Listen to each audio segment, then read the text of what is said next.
Today's guest is Adrian Miller, an American music entertainment executive who also is the owner and managing partner of Zion Inc. Some of his notable work will be Wu-Tang Clan American Saga as a music supervisor, The Jungle is the Only Way Out by Mariba, and Malibu by Anderson .Paak. In fact, under Miller's management, Anderson went on to win numerous Grammy Awards, with Miller serving as executive producer on all his albums. It's important to note that Adrian Miller had also worked alongside Paul Stewart, and he collaborated with acts like Coolio, Daz Dillinger, The Far Side. We're talking real music history legends. It's important to note that many wonder if the qualities of entrepreneurship are the same across all industries. And while there are some things you can learn about being an entrepreneur, there are also certain things that you're simply born with. And I believe Adrian Miller really proves this in the conversation today. Where others might argue the right place, the right time, Adrian Miller has always lived by the right people in the right places. And I think any entrepreneur can agree with that. So I won't belabor the point anymore. Without further ado, Adrian Miller. So what does it mean to be an entrepreneur in entertainment? And is that different from other entrepreneurs you come across outside of qualities? I mean, like day-to-day doing. I think what it means is that you don't work for corporate America. You make your own time as much as you make up your own decisions about what you should be doing with that time. I admire the entrepreneurial spirit, but I've also been very cautious to understand that we are here to grow businesses that should grow and it would have the opportunities to become scalable. You know, Warner Brothers was a business started by two brothers, and now it's a corporation. So, you know, those things grow. Caterpillars turn into butterflies. So I admire the entrepreneurial spirit, and I do my very best at being the best at what I do. You know, I don't try to jump in and out of my lane, do 50 million different things. And yeah, Zion, and what I'm most noted for is entertainment business. Now, I remember going to see you speak at USC here in Los Angeles, and you were teaching the students there that I think may have been a part of a music program, a bit about artist management and sort of a little background on what you were doing. And one of the things that really stuck with me was your time at the radio station and the things that you learned at school. And I'm trying to remember exactly what school that was. It may have been the university. Yeah. And I remember you breaking down just sort of how you even got into that. One of the things that often stops people from achieving the kind of success they want is finding a foot in the door. But you made your own foot in the door. Can you talk about that time you rearranged everything, I think it was, that you said, and they were like, no. Am I remembering this correctly? Yeah, you got a good memory, man. I just told the story of having an opportunity today. Eddie Harris, God rest his soul, he really looked out. He told me I could come in here and I could, I just wanted to be on the radio. I thought I was going to walk into the radio station and be right on the air. He was just like, yo, go over there, grab that broom for me right quick and get to using it. And so, you know, I'm like, hey, I'm going to make myself. Every day I was cleaning up, he was coming in, complimenting me. And one day it dawned on me, if I move this book over here, you're not going to be able to find this book. And he's going to need me to find it. So I just started rearranging the office, cleaning it up, but making it so hard for him to find stuff that I became the phone call away from, hey, man, what'd you do with my this call sheet? What'd you do with this log sheet? What'd you do with those vinyl that were in the back room? And they knew I didn't steal anything, but they didn't know where the business was. They knew it was super clean, and I was just cleaning up so good. So eventually, you know, I worked myself into a positioning so that I could do sales, and then sales turned into me being able to buy my own time, which turned into me having my own show, which you can't tell somebody what they're going to do when they buy their own way on. And that was me learning the spirit of distribution, but on the radio. You know, I didn't know what distribution was. And then at some point you decided to take a trip to Los Angeles, or was it? I was raised in LA. No, I was raised in LA. Okay. You know, originally from St. Louis, but raised in LA, kind of back and forth here all my life. But this has been home more than anywhere else, other than the fact that my mom's still in St. Louis. My family there as well. You know, my twin is there. Shout out to Damon. That's my guy. But you know, you get a dirty version of me full on if you ever see him. So I always tell people, they're getting the psych out and then they're getting the truth out of him. I'm the psych out. Okay. He'll love to hear that. And now, at what point did you, from the radio station, start to take that off into something that you saw as a feasible career in entertainment beyond just the radio station? I know at some point you landed with Fresh Prince of Bel-Air. Was that really where things opened up? I saw Benny and Will on a cover of Ebony magazine, but keep in mind when I was at the radio station, I was there all in. Like I try to tell people, when you come do a job with me, come all in, because you never know the opportunities that are going to come from it, but there's always an opportunity coming from it. And people who have worked with me have gone on to win prestigious awards like Emmys, Grammys. I say to people, hey man, go all in with what you're going to do, and then everything's going to come from it. So when I was going all in and trying to be the very best DJ, come to find out, the relationships at the record companies, they all are asking me to play their records. Well, I'm also getting a relationship with you at the record company. It's not just play your record. Play your record is get to know you, is know how the business works at your company, and be in a position to win with you. So people have won awards working with you, and that's one of the benefits of being all in, all hands on deck, as you like to say. So when you went from the radio station and you were building these relationships with these record labels and getting to know the people, what prompted you to know that you should be doing more than just playing the songs they tell you to do? Was it just in your nature, or did something occur to you that this might be the way to go? I just really am a people person. And when like Mike Jones, God rest him, Mark Boyd really took me under his wing. And Mark was working for a company called EMI. And in that era, EMI had a guy named Jazz O, who they had just signed. He was really excited because he was like, look, we're no longer going to do only R&B. Even though he was bringing me all these R&B artists, said, we got this opportunity, this kid Jazz O. And, if you know anything about the hip hop industry, this was Jazz O and Hawaiian Sophie introducing Jay-Z. And Mark was like, I'm going to bring Jazz O by. I'm going to introduce you to him. And that was big, to be in the middle of nowhere and have a nationally known talent whose video is playing on the, video outlets, coming to my station to hang out with me, to see me. That was just huge. So I started to understand the repertoire, and then I got I would work it with very small incrementally, like if I'm playing your record, Delicious Vinyl, then I want you to give my cousin an internship. And then I would beg my cousin, go down there and at least check it out and see if it's something we should look at, because he was working, I felt like I was working. And again, that came with being a part of a team. It wasn't just about me. It was like, we can make it make sense. And so I was just always about meeting people, finding out what it was that they loved about what they did, and how could we intersect. That's brilliant that you did that, because most people are all about themselves and trying to take all the opportunities. And it's very rare for someone in business and you were an entrepreneur even then in that way, where you said, okay, I need to put one of my other people in. I need to get a troop into the castle there and make sure that we hold that fort down in the event that this fort falls apart. And just that level of strategy so early on is really telling of the kind of entrepreneur that you are, right? And it's a lesson that I think we want to highlight here, making sure that people who are listening understand how valuable it is to think in that way, to put your people on, because your people will keep you on as long as you keep them on. So moving a little forward from there, at some point, things start to bubble and grow. And again, you get to meet Benny, and he was running things with, and I don't want to tell the story for you. That's what I'm trying to ask you.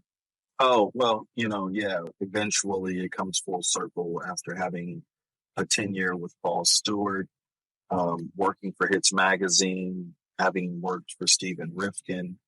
Then I was hired by Amanda Demi and Happy Walters, which was an incredible opportunity, which was an independent company that was doing geniusly well.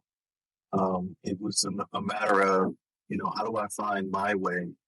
And I just really wanted to be an A&R guy. I really wanted to, be able to say I did it at the highest level. And one day I got an opportunity, a chance, meeting, learning that Warner Brothers was looking for A&R people. Thanks to Dan Charnas and Peter Edge for putting me in the game with that one. Dan at the time was one of my closest friends, and interestingly enough, my A&R guy as an artist signed to American. I'll pregnant pause on that one.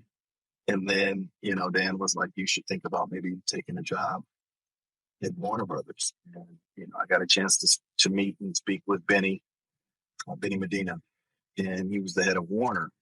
And, what a prestigious positioning, because I didn't know his story.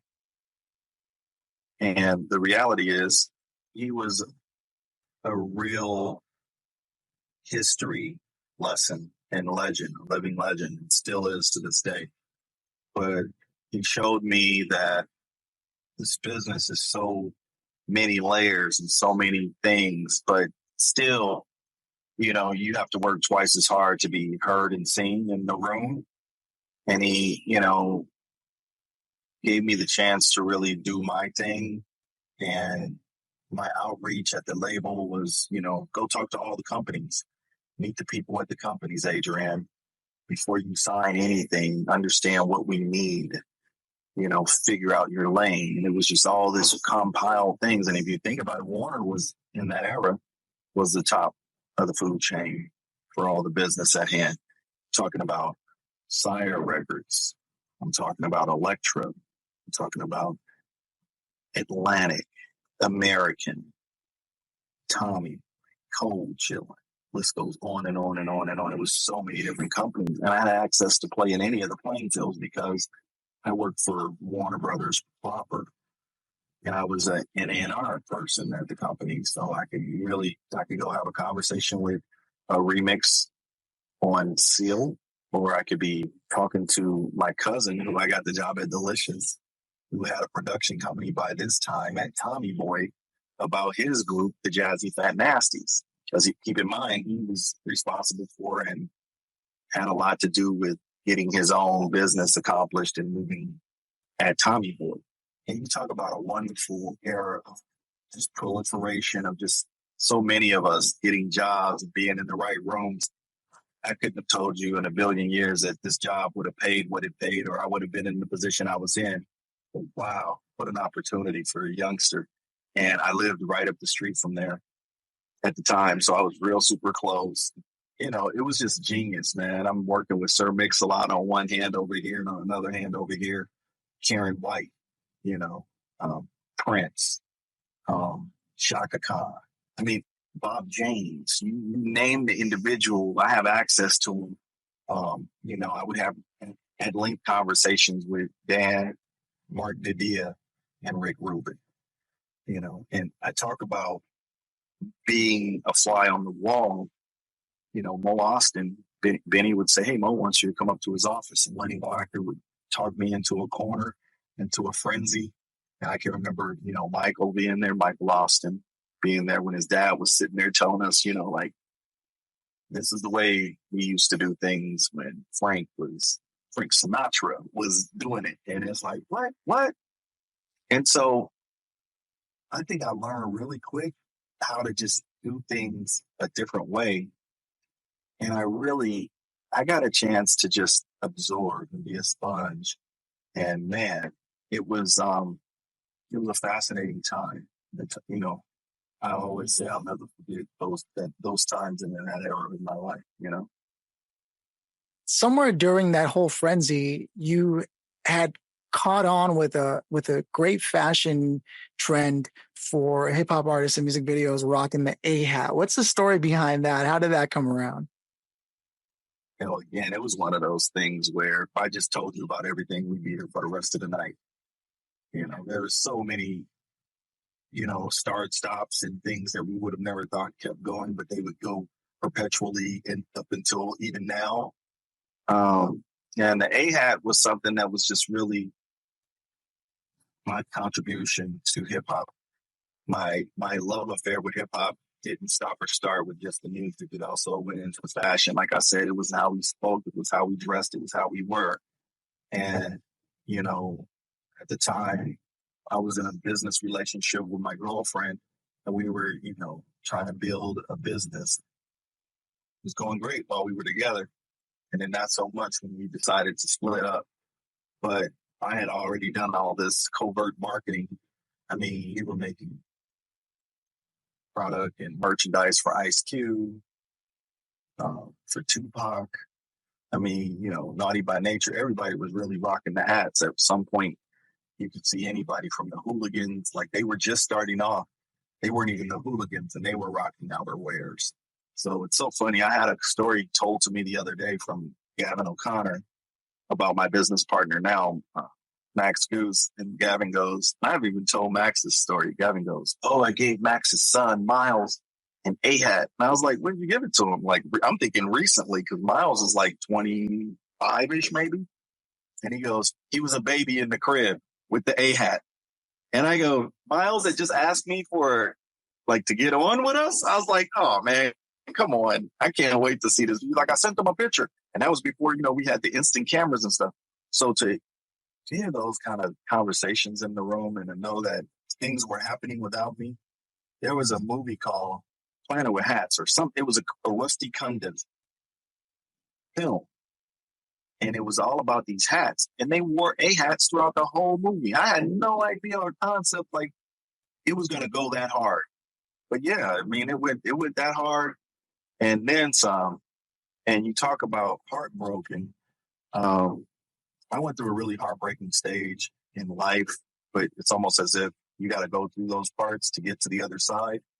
So I don't love lawsuits, but I try to tell people by the time you're in a lawsuit, if you lost big, but the lesson is going to be as large, you know. And I don't want to talk about any personal dealings with lawsuits and stuff like that, but I have never lost, whether someone has taken me to court or I have had to take someone to court. I don't enjoy that, but if I'm going to go to battle, believe you me, I'm going to go over prepared. And I'm about studying and acknowledging things that other people miss. So I pick my pace up and I pay attention to details so that I don't have to do it later. You know, like I find it's easier to break out record in a paperwork piece from something that you studied and had from day one versus you didn't do the business at hand. You miss a bunch, you know. No, you brought up a super important lesson. I think like it's fun listening to all the success and all the interesting things that you've done. There is the other side of it where in the middle of all that, someone is going to say, hey, you know what? There might be a hole in this opportunity here, and I'm going to flex and see what happens. And no business owner, no entrepreneur has matured until they've had at least one of those happen to them at the highest levels. And so the fact that you bring it up, I think is a really valuable lesson. Just bringing it up and letting people know, like, get your paperwork right as early as possible. Someone once told me documentation beats conversation 99% of the time. It kick game to you, real way. And I never forgot it. No, so I want to transition over because, like you said, we could talk about the stories of the game forever, and I know we don't have that kind of time, at least not yet. So why don't we move over into what Zion is doing today? I know that you're working on a couple of things right now with the Black Lives Matter grassroots T-shirt. Maybe we can start there and then elaborate a little further. Yeah, well, you know, it's a commemorative 10-year anniversary that celebrates, you know, the starting and inception with Black Lives Matter. Now we're celebrating Black Lives Matter grassroots.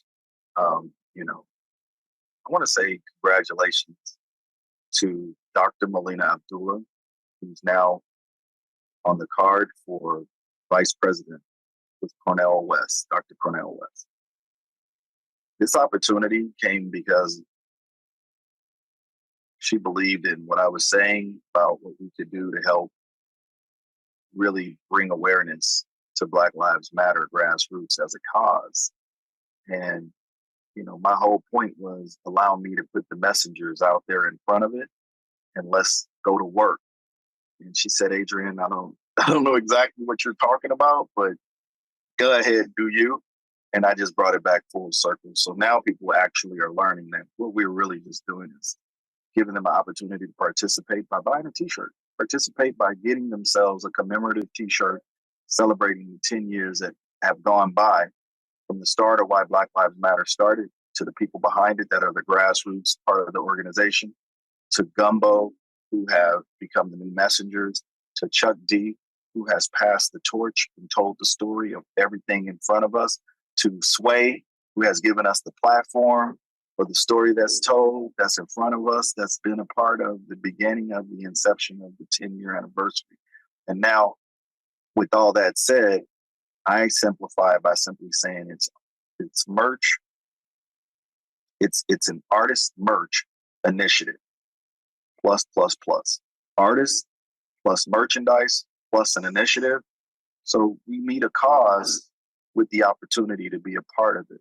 And we encourage, I don't want to say fans, we encourage others to be a part of it by participating. And, you know, when they say buy Black, I ain't never lied about it. And I don't mean buy Black, I mean buy back. Buy back into what is important, buy back into our history, buy back into our community, buy back into the art that we once knew and loved and showed a desire to be a part of.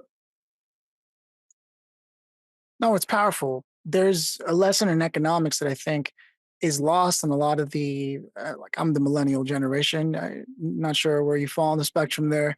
Uh, you look young, so I'm not gonna put you out there like that. Get your water.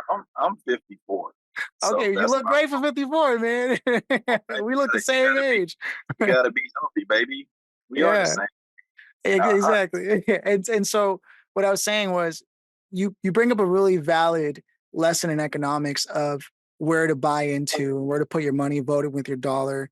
It's something that a lot of people in particular, like I was saying, in my generation, we talk about doing it. Not everybody, right? A lot of people talk about doing it, and then we'll still go buy from Starbucks instead of the local coffee shop that might support the mom and pop. And this is what you're getting at with the Black Lives Matters grassroots, if I'm understanding this correctly, is that you're supporting not only an artist that designed the whole thing, you're also getting merchandise, which then creates distribution of the message, which then emphasizes the cause or the incentive that's behind it all. Is this accurate?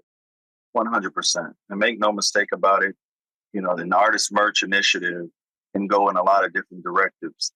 For now, this is the directive. For now, this is what we are doing. And for now, it's beneficial to the others, the fans, the community, the audience, Black Lives Matter grassroots, and Gumbo. And the artists behind Gumbo that helped create the piece, Tristan Child and Tony Magnetic really helped bring it home in terms of the design. So we've been working really hard, man. This hasn't been an overnight success story. Props off to Gumbo, because, you talk about creating an album that basically started in the heart of COVID. So it's been going a minute since before we could put this into the marketplace, which we did April 5th. And you buy a t-shirt, you get a record for free. And people are really taking heed to it, and they're loving it. And I'm like, okay, well, let's do it again, and let's do it again, let's do it again. And that's kind of what's happening right now. Sway gave us the platform, which was an unbelievable opportunity.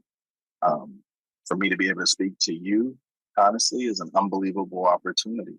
Now, I think one of the best ways to close out our conversation, because this is something I think you're going to be uniquely qualified for, is you've seen a lot of successful people across your career, and you've managed and worked with a lot of really successful people who have all the qualities that an entrepreneur should have, right? Whether it's grit, whether it's strategic thinking, creative thinking, you name the quality, they have it, and you've seen all this go down. Right. So if you just had to think about it for a second, what is the idea of reinvention? Because sometimes people get caught in their head and they say, maybe this is the last thing I'll do. What else do I have on the line for me? I think I've done about all I can do. But you've never struck me as the kind of person that just stops. The minute you've done one thing, you're already on to the next. So having seen the people you've seen, worked with, and managed the people that you've managed, when the idea of reinvention and choosing a new path and knowing what it's going to take, what does that look like for you? What are some things that you want people to consider as they face choosing a fork down the road that they don't know anything about yet? Hmm. I am really like a hummingbird mentality when it comes to life and how we continue. But I also believe that if you work hard, you got to play hard. And there's no intersection where you can't continue to win while you grow. You stop growing, you inevitably are not growing, and therefore you die. So it's grow or die. It's not very hard to figure out. We all have to have an aptitude for a starting point and a finishing point. But I think health is extremely important. I think that having your heart in the right place, your ethics and your morals and your energy, so it's a lot of other things that go into how we dispel the case study for reinvention of ourselves. And I think that if you are who you are and you've done all this setup and stacked one brick on top of the other, you're going to come up with a wall that nothing can stop. That's kind of how I was taught. I don't know how to teach anybody how to do anything any different. I know every day I get up and with the intention of being a better version of myself. It all comes to you. You could stand still. And I tell a story that I meant to make sure that I told here, and I almost forgot to tell it. There's a guy that stands on the corner of Hollywood and Cahuenga. He's in front of the Popeye's chicken if you're in LA or if you're in Hollywood. And I've seen this guy for years in the rain, heat. He'll have a jacket or a coat on, always a jacket or a coat. He's never not without it. He might be sagging real hard. Young, a brother. He's been around forever, kind of panhandling out there on that corner. Now, you can walk by him. He may not ask you for anything. He may say, can you spare a little energy? But he doesn't never ask for money.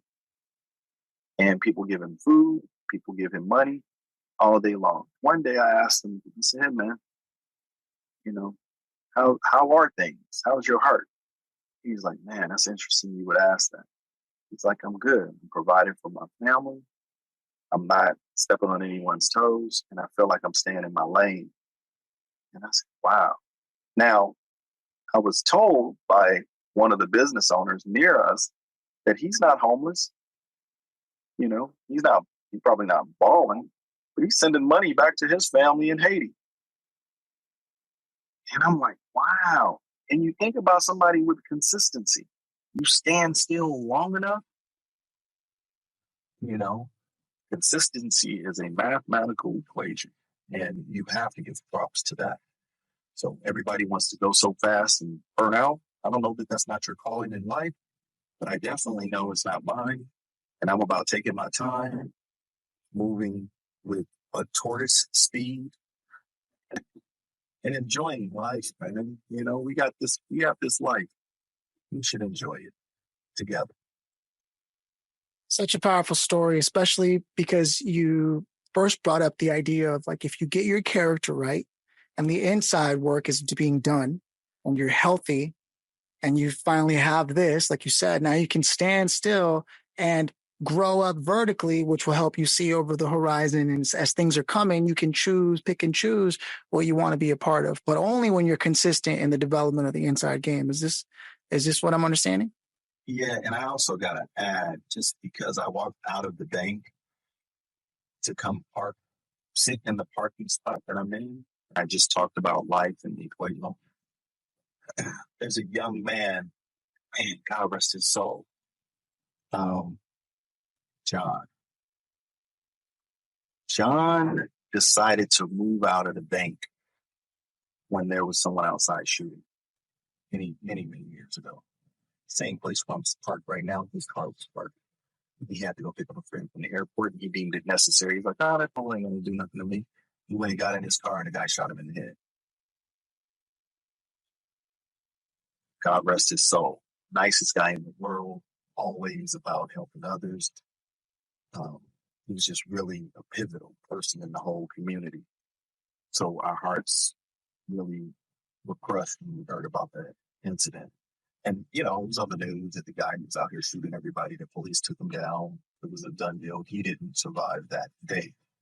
Now we're at the corner of Vine and Hollywood. I do a lot of moving around in Hollywood. In my past things, we were doing an event with Anderson on La Brea. And there was an art exhibit, photographer's artwork.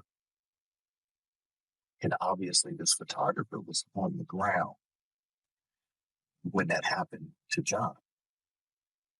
And nobody had seen what happened to John. He took a picture of John slumped over in his Mercedes and the guy laid out in the street. It was very, very graphic. Nothing I would ever want anybody to have to see. But the thing was, he was like displaying this as art. I don't know what that means, but I do understand something about how art imitates life, how we don't know what's a part of what and how things are intertwined and connected, or how that connected. If they saw that up in the window on the break, that picture of the guy slumped over in the Mercedes, who wouldn't have put it together. But I'm literally sitting in the same place as his car right now, telling this story. So that gives me the greatest closure, the greatest closure and an opportunity right now, because he was a very strong entrepreneur in the entertainment business. We never really know how old we really are, do we? There it is. Adrian, honestly, it was a pleasure. I hope this isn't the last time. I know you got stories for days, so maybe we'll get up and do something live and in person, some better gear or something. But it really was very, yeah, it really was awesome. It really was awesome to be able to link with you and hear some of your stories and hear about the initiatives you're currently working on, and just put your name in the ears of the people who are doing business on this side of town that need to understand the level of impact that you've had and where you're heading out right now and what you're looking at, because sometimes these worlds don't seem to cross enough. And I think that if they did, a lot more would happen in terms of flourishing and creating impact, because that's what entrepreneurs do. They create jobs, they create opportunities, they create impact. And that's what you've done in spades. So thank you for stopping by. With gratitude.